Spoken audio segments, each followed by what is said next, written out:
Assalamualaikum warahmatullahi wabarakatuh. Jumpa lagi dengan saya Margo Apiari.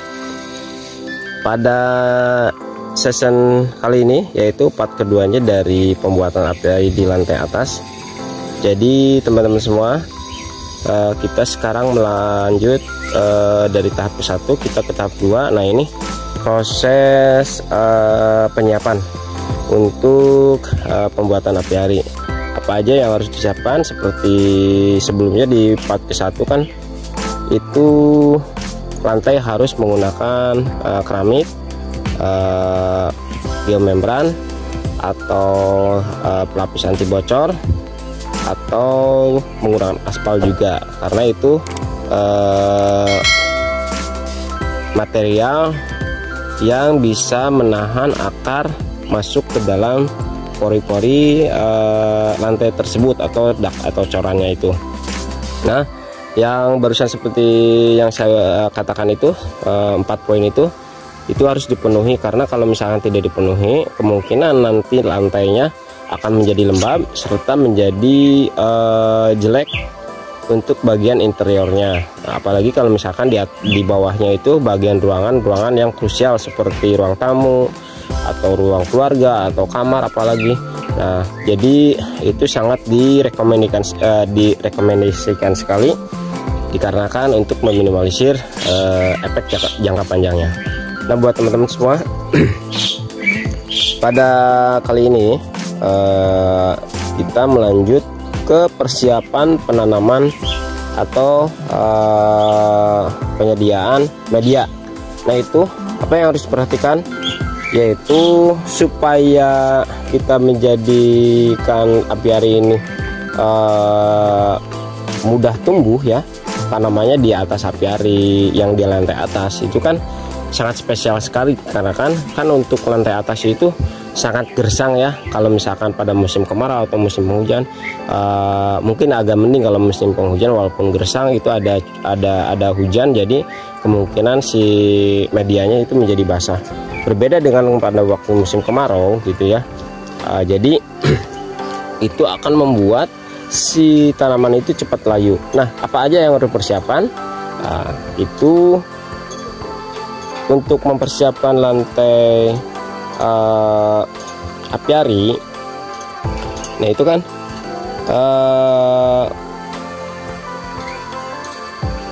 jadi si medianya itu ini seperti yang saya gunakan. Nah, ini menggunakan bata merah ya, bata merah ini disusun sesuai dengan keinginan kita. Nah, itu untuk pembatas ini wadah media ini terserah teman-teman semua ya, bisa menggunakan bata merah atau bisa menggunakan batako atau bisa menggunakan seperti yang sekarang itu lagi booming itu kabel. Nah, itu semua bebas, yang penting itu bisa menyerap air ya. Kenapa bisa harus menggunakan media yang menyerap air nih, karena kan nanti si tumbuhan ini kan bisa keluar ya. Nah, ini tujuannya itu bisa menjadikan media ini atau material itu tempat bersarangnya serangga-serangga. Itu kan nanti menjadi media pakan buat si burung itu sendiri. Nah, jadi seperti yang teman-teman bisa lihat ini nih.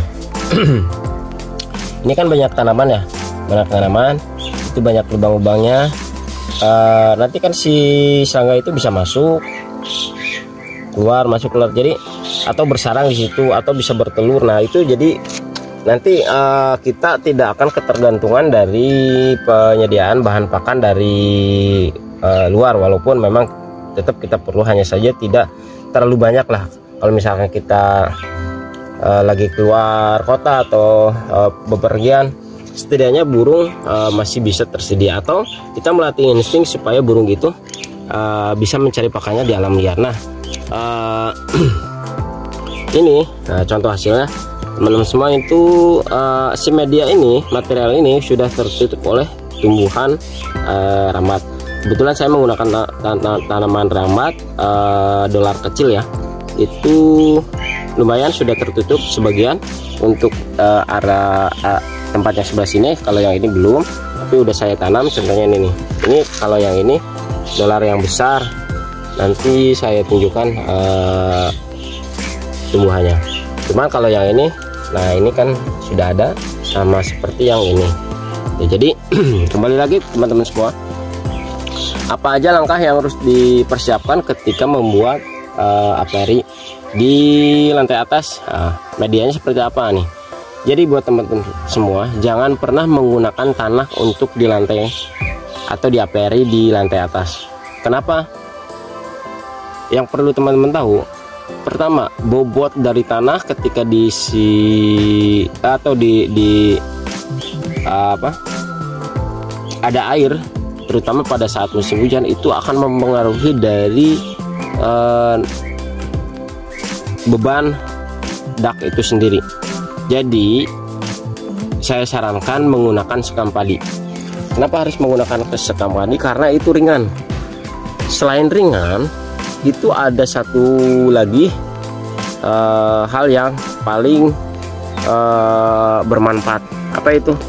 Yaitu tumbuh kembang akar di sekam padi itu jauh lebih cepat, dan pertumbuhan si tanaman itu jauh cepat juga gitu. Jadi otomatis kan kalau misalnya banyak akar, si akar itu akan banyak menyerap air, mineral, unsur hara dan lain sebagainya.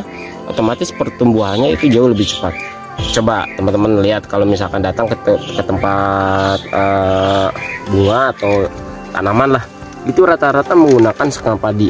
Nah, sekam padi itu memang keunggulannya yaitu bisa menahan menyimpan air, ditambah lagi proses penyebaran akarnya atau pertumbuhan akarnya jauh lebih cepat dibandingkan dengan tanah gitu. Kalau tanah kan lama-lama semakin padat gitu ya, walaupun bisa gemur ya bisa aja, tapi nanti lama-lama padat juga gitu. Nah, untuk sekam padi juga itu kan nanti lama-lama akan menjadi membusuk, itu akan berubah jadi tanah juga, cuman kan dalam waktu yang sangat panjang. Nah, itu jadi saya sarankan untuk sekam padi itu diutamakan sekali untuk pembuatan lantai apiary di lantai atas. Nah, sekarang saya akan memperlihatkan teman-teman semua kenapa saya menggunakan media bata dan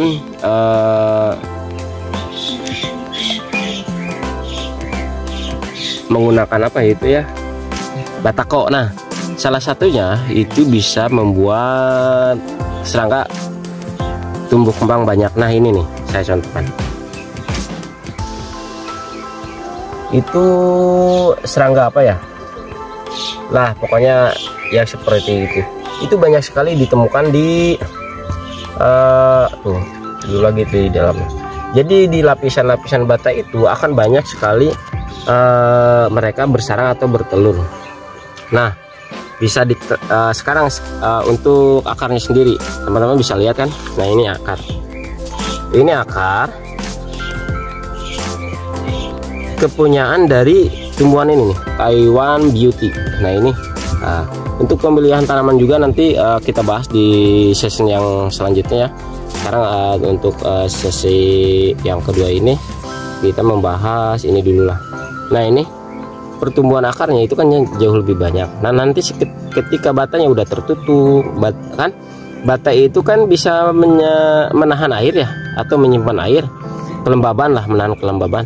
Otomatis kan si akar ini bisa menyerap masuk ke dalam bata ini, atau bisa mengambil si akar ini mengambil unsur airnya di dalam bata. Nah, jadi buat teman-teman, nah bisa dilihat kan akarnya seperti apa. Jadi intinya buat teman-teman diusahakan pemenuhan atau persiapan pembuatan apiary di lantai atas itu harus semaksimal mungkin dan seefisien mungkin, karena sangat krusial ketika nanti hasilnya dalam waktu jangka panjang. Nah, ini mungkin sampai segitu dulu buat teman-teman semua. Kita lanjut lagi di next video atau sesi ketiganya di apiari di lantai atas. Oke, terima kasih. Tapi jangan lupa buat teman-teman semua, tombol subscribe di tengah serta notifikasinya supaya tidak ketinggalan setiap kali saya mengupload videonya. Oke, wassalamualaikum warahmatullahi wabarakatuh.